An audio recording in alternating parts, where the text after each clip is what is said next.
Today, Caulifla finally realizes that Goku has lied to her.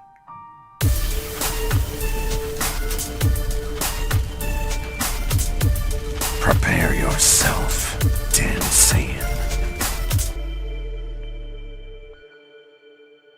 Smash that like button, and if you're new to the channel, make sure to hit that subscribe button and turn on notifications. That way you never miss a video. I want to give a quick shout out to my boy Mondo, who is another Dragon Ball fan manga content creator and makes crazy Dragon Ball fan manga videos and reviews on his channel. Very good editing, very high quality. He has just reviewed Dragon Ball Reset Chapter 3. I'm going to leave a link to that video in the description below in the top comment. Go ahead and check it out. Last time on Goku Trains Caulifla, we found out that Vados is the one that pushed the Universe 6 Saiyans to train with the Universe 7 Saiyans and learn all they can from Goku and Vegeta. We don't know exactly why Vados is doing this, but we do know that Vados instructed Goku to stay on King Kai's planet and he completely ignored her. So now we are continuing the story from Earth, and today we find out that Goku hasn't been at all honest with Caulifla.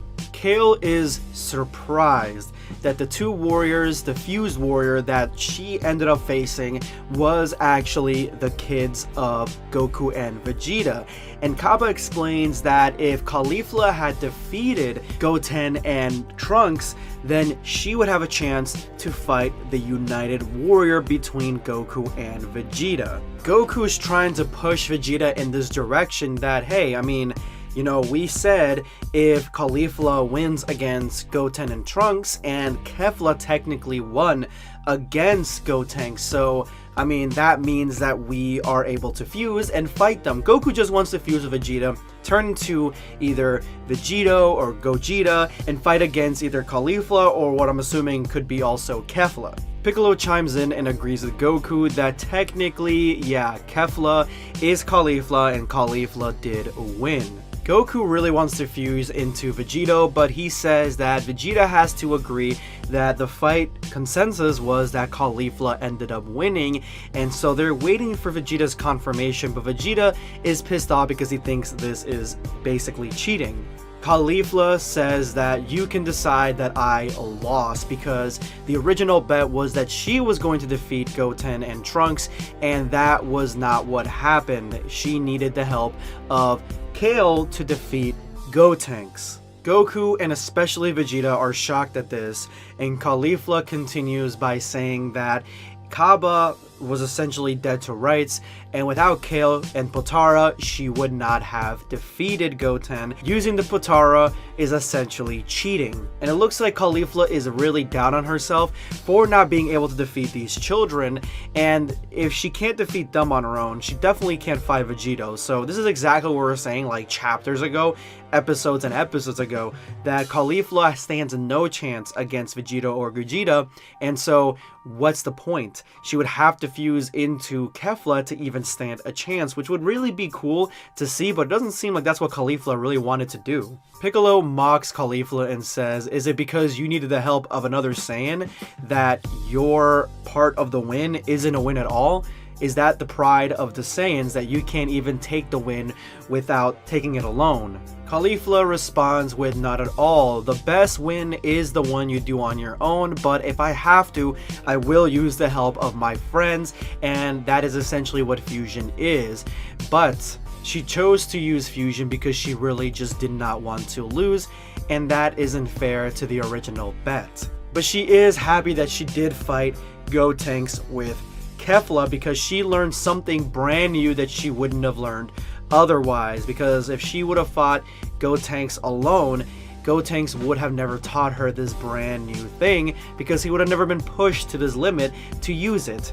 She originally thought that coming to this universe would be making her more powerful. She could continue to train all the way to the top, imitating Goku and training with him to get stronger and stronger, and that was her only goal, to spring up and become even more powerful in this universe.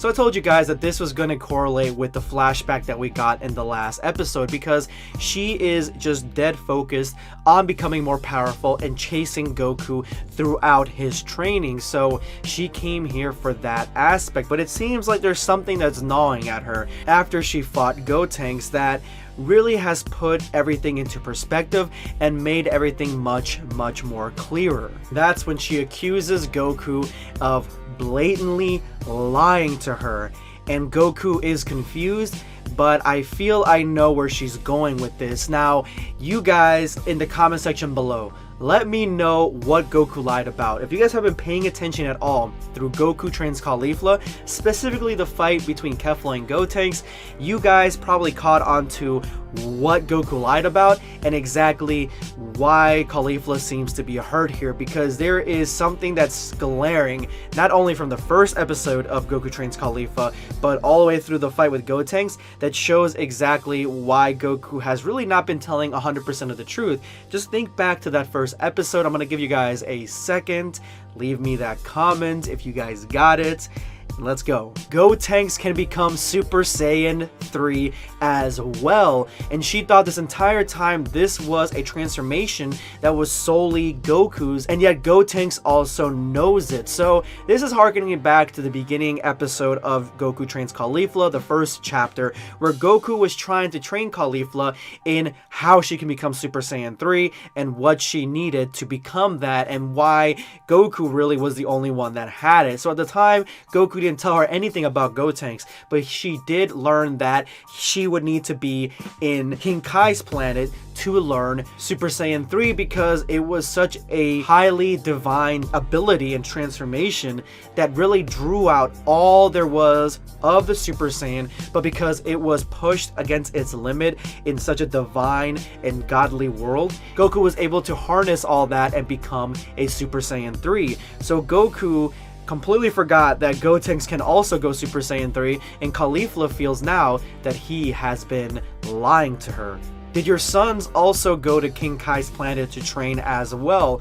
What's the answer, Goku? Because as of right now, I feel like you are lying to me, that you have to go to this divine world to learn Super Saiyan 3. So Caulifla doesn't think that Goku sent those boys there to train, so there has to be another way to become a Super Saiyan 3 that doesn't involve going to the afterlife. Well, there is another way you can become Super Saiyan 3, and that is the Room of Spirit and Time. And this brings out the curiosity in Caulifla, because she's never heard of this. And if it's a faster, easier way to learn Super Saiyan 3, which originally is what she came down here to do, then she's going to take that opportunity. And it seems like Super Saiyan 3 could really be that one level that could push the Universe 6 Saiyans past that wall to even gain an advantage on the Universe 7 Saiyans. So obviously she's pissed off because in the first episode, Goku basically said that it was something you could only learn in the afterlife, really. And now she's finding out that you can learn it in this dimension, which I would be pissed off too. I mean, that was really the whole point of this, and now Goku's finally being honest with her, and that is where this Dragon Ball fan manga ends. It looks like they are going to be going into the Room of Spirit and Time, or as some of you guys may know it as the Hyperbolic Time Chamber, and that is going to be the next chapter. I think that we are getting toward the point that they are going to learn Super Saiyan 3 for real, because there isn't that wall of being in the afterlife that you had to get through. So Goku may train Caulifla and Kaba and Kale into Super Saiyan 3 in the next few chapters, and that would be phenomenal. I cannot wait to see that. Thank you guys so much for making it till the end of the video, and don't forget to drop hashtag early video squad for a chance to be giving a shout out at the end of my next video. Today's hashtag early video squad winner is going to be the Eyesore. Wow, that Chilai that was in the last thumbnail looked really good, like fighters level good.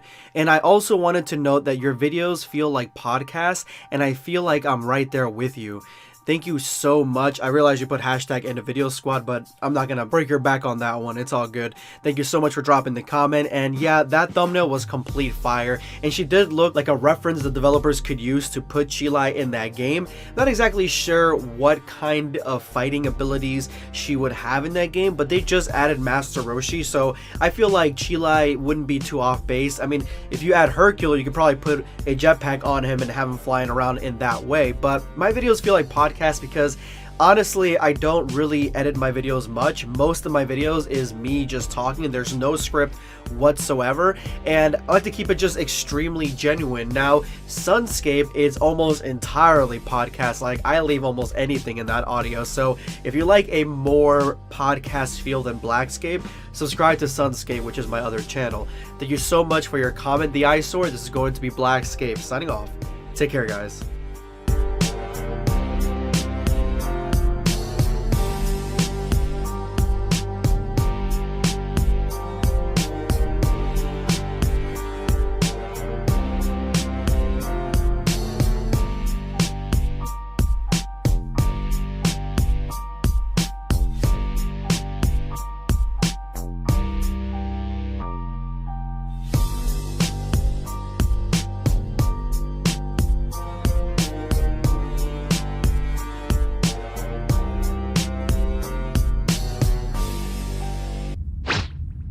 Subscribe for more content.